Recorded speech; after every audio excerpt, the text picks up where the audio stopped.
While attending the motorcycle Vagabond Rally a couple weeks back, I ran into some interesting cats and was able to get some interviews with three of them. And here's the first one, Gary, but I'll let Gary introduce himself. Enjoy. Hi, my name is Gary Shannon. I'm from Weatherford, Texas. I ride a 2019 Street Bob, or as the Harley guys would call it, an FXBB, whatever that means to them. I actually joined this group through MMV. I found them about a year ago on a website, which got me into the Bunka Biker organization, but originally found Z on the MMV site, and it was kind of like, after reading about it, it was kind of like, I've been doing that for 4 years. I might as well join somebody else. And you know, I normally ride by myself because I can never find anybody else to ride with me. I mean, I'm retired government for, it was 30 years, and now all of my friends are still too busy doing stuff, although some of them are retired, they can't get away from home, so I do a lot of riding myself. So finding these two groups was really nice, because you can always find somebody that is going to your direction. Might be for 100 miles, might be for 200 miles, but that's about it. But this bike, the 2019 Street Bob, is what I'm currently riding, and it's got just under 29,000 miles on it. I'm on my second set of new tires. Just finished a ride up into northern Montana, northern Idaho, through Oregon, back down through Nevada. Was home for about 10 days, loaded up, and came up here to Chuck's Classic Cycles. So, First trip out here. it's my first trip to Chuck Cycle. In 2016, I bought my first Harley. It was a Lowrider S. It was the first year for the Lowrider S model. And I took it, and we did Talamina Drive. I did the Pig's Tail, went up through southern Missouri, Branson, dropped down, did the Tail of the Dragon, ended up going over to North Carolina, then rode the A1A all the way down to Key West, then came back up through Florida on the week or two, hanging out in New Orleans, and then came back to Texas. And I usually go back home. I'll be there for about 10 days to 2 weeks, take a shower, clean the clothes, and just figure out where I want to go next. And Pull then out the atlas. yeah, fill out the atlas, and I usually get on Google Maps and I'll figure out where I want to go next, and then I pack up and gas up, and then off we go. I don't have deadlines. I ride till I get tired, or I ride till I get to some place I want to stop, and then I'll just pull off the side of the road and find a place to stop. Do you have a list of places, or do you have like points? There are some trips that I do that have specific places that I want to go see. Right. It's like, going to Paladuro Canyon. I grew up in Texas and had never been to Paladuro Canyon, which is just south of Amarillo, and I went there 2 years ago for the very first time. But there are a lot of times I have a destination, like I'll get on the bike. Look at me, I have a motorcycle! I was fixing to say, that might be Garth. Trying to do a wheelie. But there are times where I do. Garrett. That's, yeah. What did I say, Garth? I might have been thinking they were. I wasn't sure. The band was playing Garth Brooks earlier. That's what it was. But yeah, anyway, sometimes I do have a destination where, things I specifically want to go see, and I ride there. There are some places. I went to Hazard, Kentucky for no other reason than I grew up watching the Dukes of Hazzard. And is there really a Hazard, Kentucky? And yes, there is.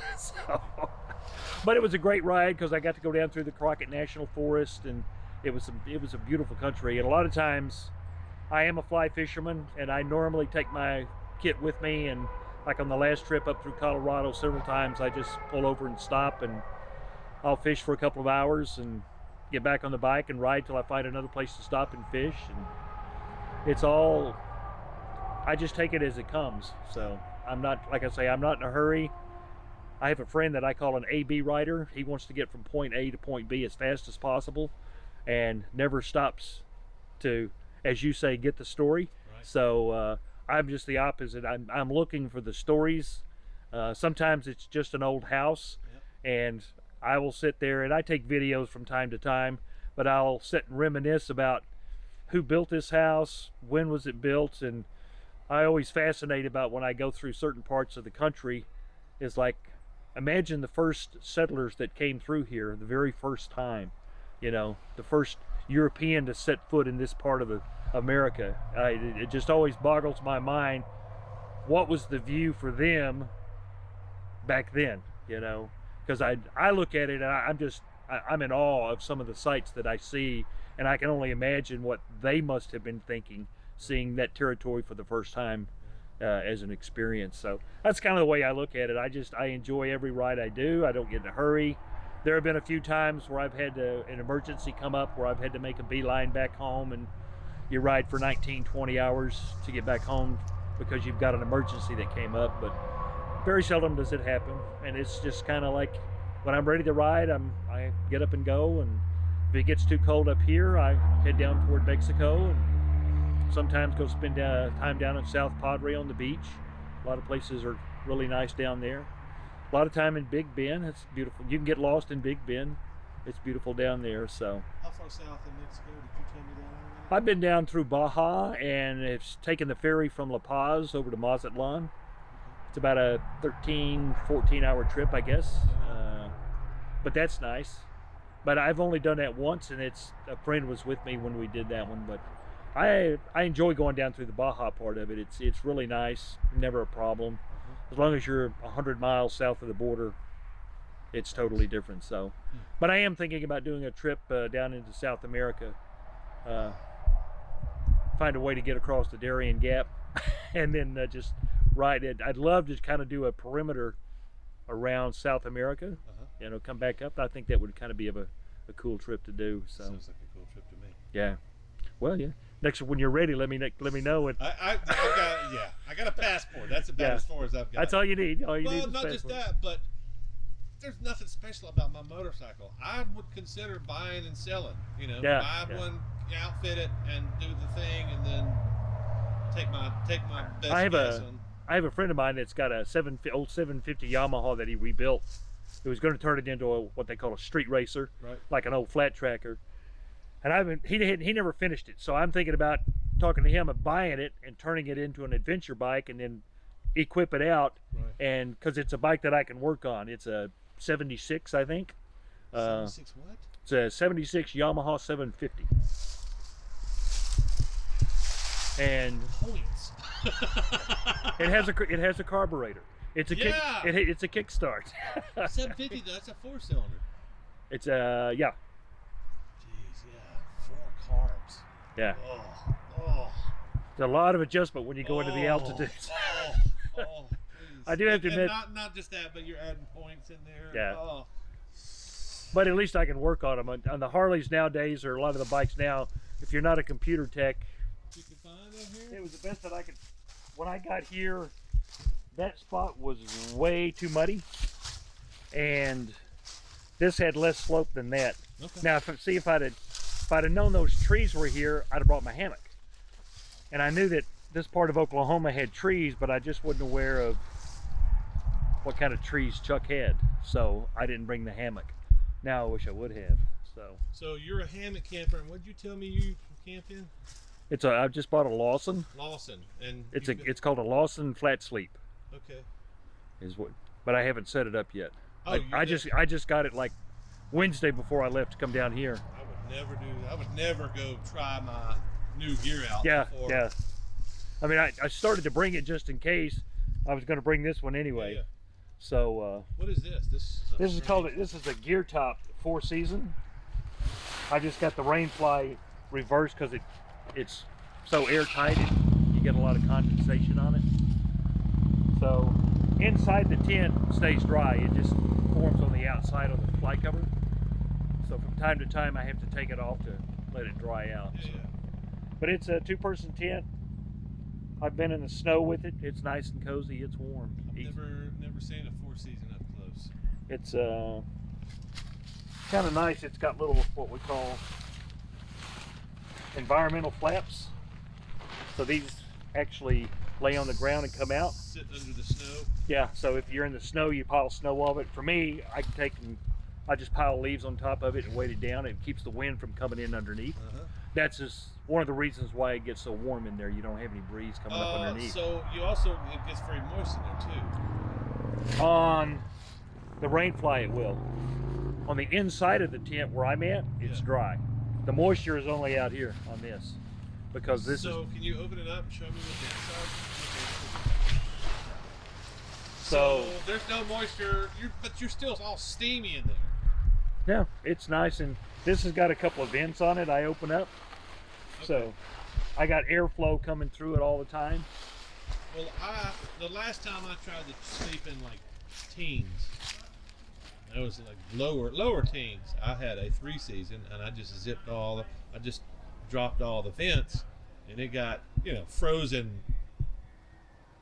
All my breath froze on the inside, so I had a sheet of ice on the inside. But you're saying that doesn't happen? Not on this one, it doesn't happen. Now, I had a little one-man tent that I took up to Montana in September, and I was camping just south of Big Sky, and it got down to like 23, and the same thing, and my breath was frozen on I had ice on the inside of the tent, and that's when I was like, I'm done with this tent, I'll never use it again. So okay, so what is this? This is called a gear top.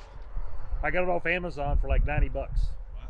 It's really nice, and the cool thing about it, it's got 2 doors on either side. So if you are camping with a buddy, you got your own entrance. Can you guy this out too? Yes. Okay. So it's got wind straps on it, so you can guy it out. Okay. And it's the door flaps you guy out, and it connects to the tent with these. Okay. So once you get your tent set up, you just throw this on, and it snaps on, and you're done. So it takes me about a little less than 10 minutes to set this. But yeah, that's me. I'm retired. Just spent a lot of years, working and going to school, getting degrees, and now I sit back and go, man, I wasted a lot of time doing it.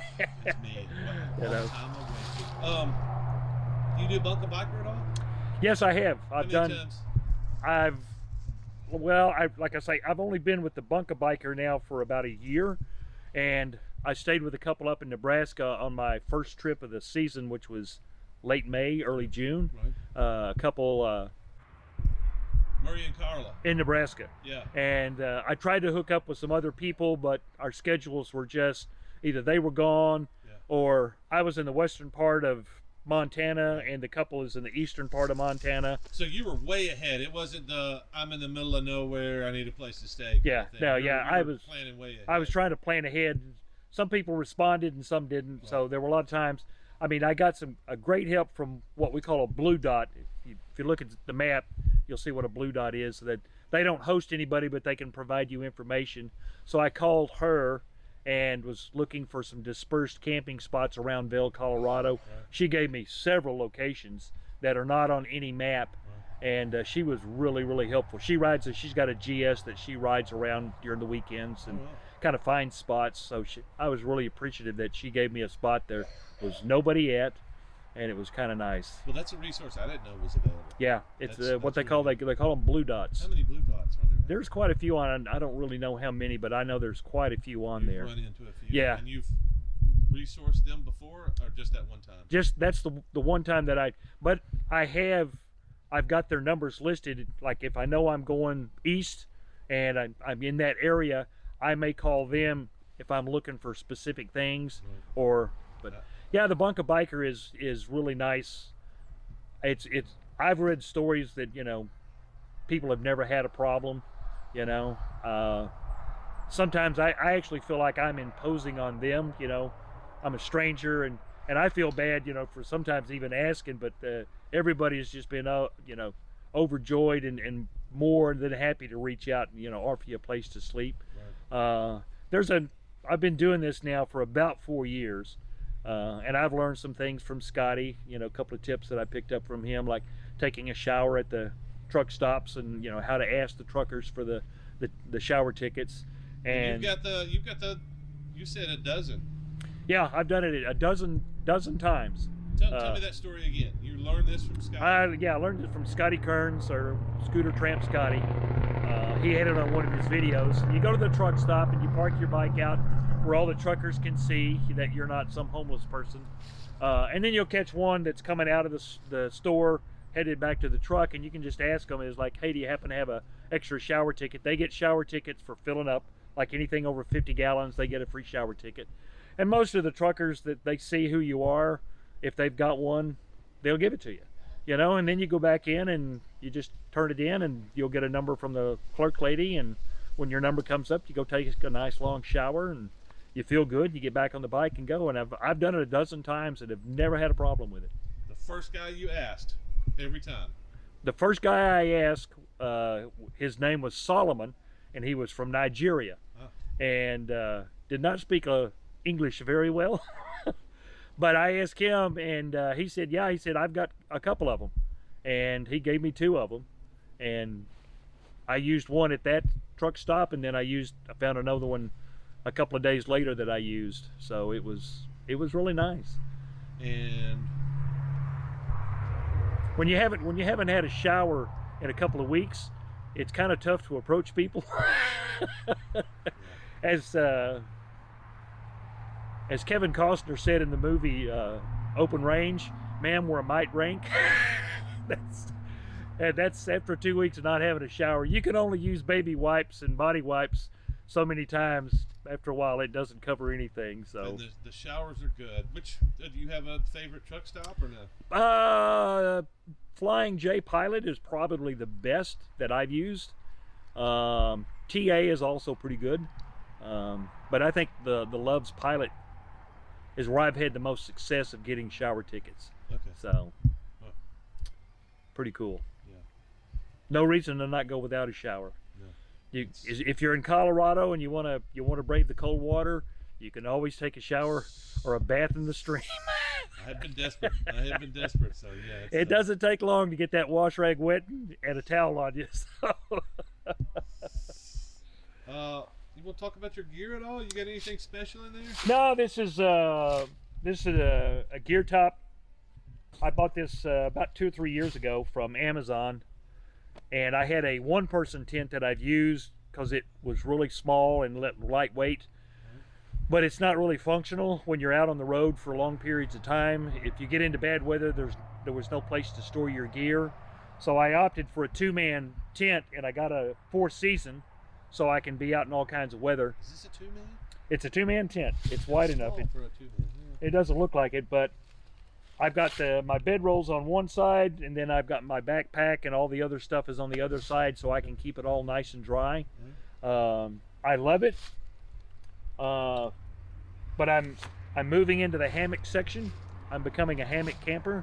I bought a hammock a year ago, but what do they call it? A banana hammock, and I broke my back 4 or 5 years ago and just recovering from that, so it's difficult for me to sleep at that kind of angle. So I have to have a flat sleep, and I've been looking for about 2 years, and then there was one that I found, which is the Craven. Haven. Yeah. I found that, and then I found another one very similar to it, which was a little less pricey. So that's the one I bought, and it's more of a flat sleeper. Right. And I should have brought it on this trip, but I didn't. I knew that southeast Oklahoma had trees, but I just wasn't aware of what Chuck had. Sometimes they'll come in and they clear all the trees out to make for more space. Right. But once I got here, I realized I should have brought it, but I haven't used it. I've never even set it up yet, and I'm like you. I don't want to use something that I haven't at least unrolled. And how do I put this thing together? Man, I would have loved to have seen what you had and watch you struggle with it. I would love to see that on film. So how hard is it the first time setting it up? This would be one of those. This is not what you do on your first camping trip. So that was Gary, and Gary's a pretty interesting guy. Much like me, he joined the groups to find other people like him. I think he's looking to learn, maybe just like me. That was my big motivation to join this group, to learn from other people that are actually doing a little bit more extreme than just the weekend camp trip to the campground or whatever, to the hotel. So but yeah, so Gary's got a YouTube channel. You should check out his YouTubes. I think he's actually working on a hammock video, a new setup that he's trying out. So if you're interested in seeing what Gary is up to, check his channel out. If you're interested in what a little bit more about the motorcycle vagabonds or Blanca bike or anything like that, I'll put those links down below too. And check out the next interviews. I got a couple more to finish up here. So if you haven't subscribed yet, make sure you do that. Hit that notification bell so you know when I put out new videos, because YouTube doesn't give a crap. See you next time.